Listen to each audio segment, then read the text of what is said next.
বৈশাখ পেরিয়েই জ্যৈষ্ঠ। বাংলার প্রতি মাসে একটি করে ষষ্ঠীব্রত পালন করা হয়। জ্যৈষ্ঠ মাসে পালন করা হয় জামাই ষষ্ঠী। এই দিনে শাশুড়ি মায়েরা মেয়ে জামাইয়ের সুখ সমৃদ্ধির জন্য মা ষষ্ঠীর পুজো করেন। রাধে রাধে বন্ধুরা, আমার ফাইন হিন্দু চ্যানেলে তোমাদের স্বাগত জানাই। আজ আমরা জানব মা ষষ্ঠীর ব্রত কথা নিয়ে একটি পৌরাণিক গল্প। এই গল্প অবলম্বনেই পালিত হয়ে থাকে জামাই ষষ্ঠী বা অরণ্য ষষ্ঠী। প্রচলিত গল্প অনুসারে জানা যায়, একটি পরিবারে দুটি বউ ছিল। ছোট বউ ছিল খুবই লোভী। বাড়িতে মাছ, মাংস এবং অন্যান্য ভালো খাবার রান্না হলেই সে লুকিয়ে লুকিয়ে সেই খাবার খেয়ে নিত আর শাশুড়ির কাছে অভিযোগ করত সব কালো বিড়ালে খেয়ে নিয়েছে। তাছাড়া আমরা সকলেই জানি যে বিড়াল হলো মা ষষ্ঠীর বাহন। তাই বিড়াল মা ষষ্ঠীর কাছে অভিযোগ জানালো যে সে চুরি না করেও চুরির দায় কেন নেবে। এর ফলে মা ষষ্ঠী খুবই রেগে গেলেন, যার ফলে ছোট বউয়ের যখনই একটি করে সন্তান হয় আর তখন মা ষষ্ঠী তার প্রাণ হরণ করে থাকেন। অর্থাৎ সেই সন্তান মৃত জন্মায়, না হলে জন্ম নেওয়ার পর মারা যায়। এইভাবেই চলতে চলতে ছোট বউয়ের 7টি পুত্র সন্তান এবং একটি কন্যা সন্তানকে মা ষষ্ঠী ফিরিয়ে নেন।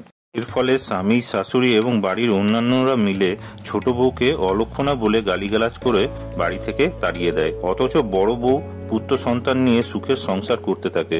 এদিকে ছোট বউ বনে চলে গিয়ে সেখানে একা বসে কাঁদতে থাকে। অবশেষে মা ষষ্ঠী এক বৃদ্ধার ছদ্মবেশ ধরে তার কাছে এসে ছোট বউয়ের কান্নার কারণ জানতে চান। সে তার দুঃখের কথা সবিস্তারে মা ষষ্ঠীকে বলেন।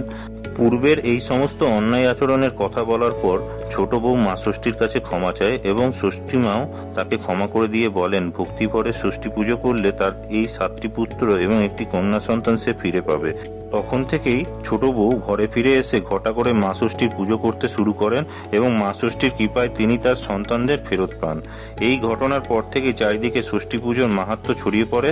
এটাই ছিল জামাই ষষ্ঠী বা অরণ্য ষষ্ঠীর ব্রত কথার মূল গল্প। মা ষষ্ঠীর পুজোয় জামাইদের স্বাগত জানানো হয় এবং দেওয়া হয় অনেক উপহার। তবে যাদের জামাই নেই বা কন্যা সন্তান নেই তারাও পালন করে থাকেন এই ষষ্ঠী ব্রত। কারণ মা ষষ্ঠীর পুজো যে কোনো মাই করতে পারেন সন্তানের মঙ্গল কামনার জন্য।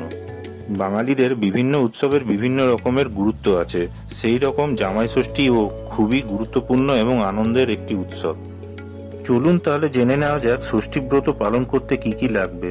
তালপাতার পাখা, দূর্বা, ধান, মিষ্টি, সুপারি, করম চা, ফুল, বেলপাতা, আম্রপল্লব, হলুদ মাখানো সুতো। প্রতি বছর জ্যৈষ্ঠ মাসের শুক্লপক্ষের ষষ্ঠী তিথিতে পালিত হয় জামাই ষষ্ঠী। এই বছর 2024 সালে জামাই ষষ্ঠী পড়েছে 12ই জুন 2024। সেই দিন বাংলার ক্যালেন্ডার অনুযায়ী 29শে জ্যৈষ্ঠ।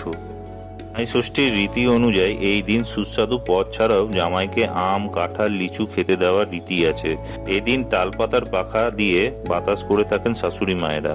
দারুণভাবে ভুরি ভোজনের পর পাশাপাশি ফল, বস্ত্র, পান, সুপারি ইত্যাদি দিয়ে জামাইকে বিশেষ যত্ন করে আপ্যায়ন করা হয়।